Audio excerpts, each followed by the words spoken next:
से रहो, सारा रूटीन से जो भी काम करने करो, अपनी हेल्थ का ध्यान रखो, दूसरों की हेल्थ का ध्यान रखो, समझदारी से चलो, तो बहुत लड़की के दिमाग में एक बहुत ज़्यादा बैलेंस की ज़रूरत होती है। जैसे मैं इस घर में आई हूँ तो मैंने कभी भी अपना स्वार्थ नहीं देखा, अपना स्वार्थ देखने की कभी कोशिश नहीं की। तो ये चीज़ मुझे लगता है, हम कहते हैं लड़की में ये है, लड़के में वो है, लड़की में ये है, लड़के में वो है, पर मुझे लगता है ये एक पालने की प्रॉब्लम भी है कि माँ बाप उस लड़की को कैसे पालते हैं, क्योंकि हमें ये देखना पड़ेगा कि उसके माँ बाप कैसे हैं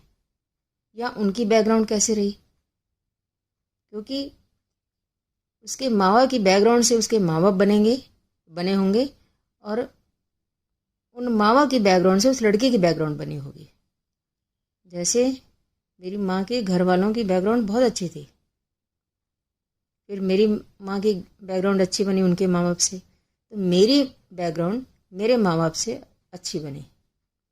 मतलब मेरे जो माँ बाप थे उनसे जो मेरी बैकग्राउंड बनी है वो अच्छी बनी है, बिना लालच वाली, बिना स्वार्थ वाली, हर टाइम कुछ अच्छा करने की कोशिश करने वाली,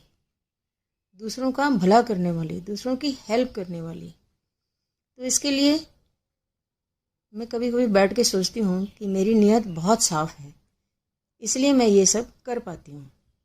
अगर किसी की नीयत ही साफ़ ना हो, खासकर जो लड़की उस घर में आई है, तो वो पूरे घर को डिस्टर्ब कर देगी। अगर उसका दिमाग ही बैलेंस में नहीं है, या उसके दिमाग में सब उल्टी सीधी चीज़ें हैं, उसको पता ही नहीं सही क्या होता है, गलत क्या होता है, या सही गलत में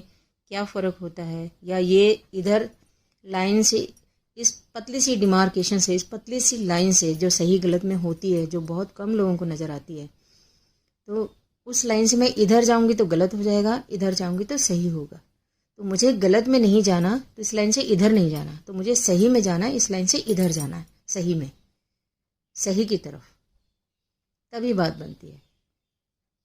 लेकिन अगर बहू साफ नियत की है,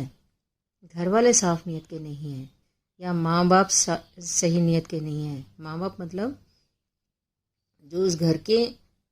बच्चों के माँ बाप है, मतलब उस लड़की के सास ससुर साफ नियत के नहीं हैं, तो वो लड़की साफ नियत से उस घर को नहीं संभाल पाएगी, उस घर को नहीं चला पाएगी। तो हम कहते हैं कि बहू बहुत अच्छी आनी चाहिए, लेकिन उससे पहले ये भी देखना चाहिए कि क्या हम अच्छे हैं, क्या हम साफ नियत से हैं। अगर हम साफ नियत से हैं तो फिर साफ नियत की लड़की आएगी आपके घर में। जो लड़की आप चूज़ कर रहे हैं वो साफ नियत की चूज़ करो, और साफ नियत की अगर लड़की आपके घर में आती है